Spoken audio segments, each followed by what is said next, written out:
So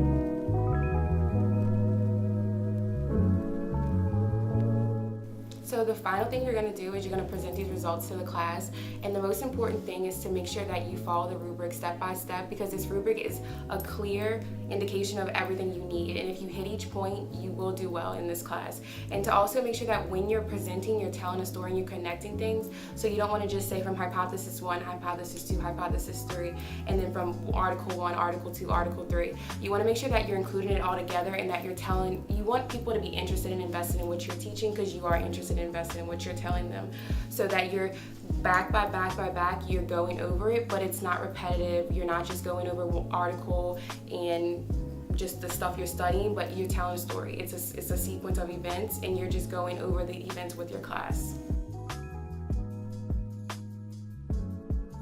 In adding your research description to Solo, first you have to make sure you have a catchy title. Next, my number one rule is don't start late. Make sure you start way before it's actually time for you to do the research, so you can play with it and know how everything works. Also, it may be helpful to have like a sign-in sheet when you're doing the actual experiment, so you can apply the credit to the participants that participated, because just like this is your grade, that's their grade as well.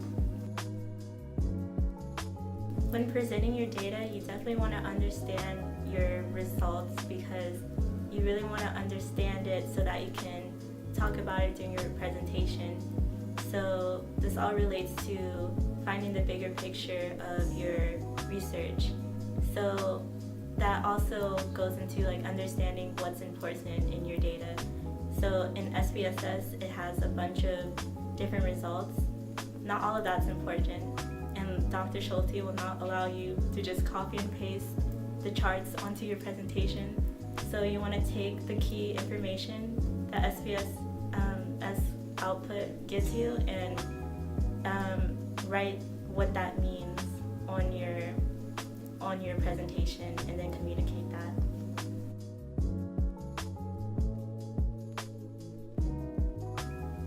So when preparing for the last part of your overall project or the overall class, you're going to be having an oral presentation, and you're going to also have a paper.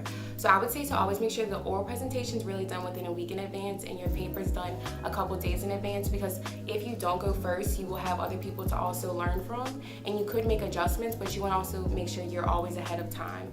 And then during the presentation and when making that presentation, you can utilize slides from prior presentations, so you don't have to recreate an entire slide or presentation. You can use slides from the method, you can use slides from the lit review and include that, and then make some modifications and then add new information that you've learned. And then the other thing is that make sure you include in citations, because the information you're using is not always your information, so you need to make sure you're letting people know where that information is coming from, and also to ensure that the statistics and the data is it's clear to your audience. So if you take it just from SPSS, it's a big graph and it doesn't really make a lot of sense.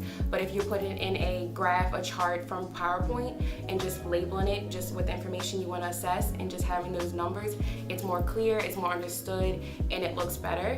And the last thing is, don't be nervous when you're presenting, because this information, if you were invested and you were interested this entire time, it shouldn't be anything that you should be nervous about, because you know this information and you've learned this information and you're just letting the class know.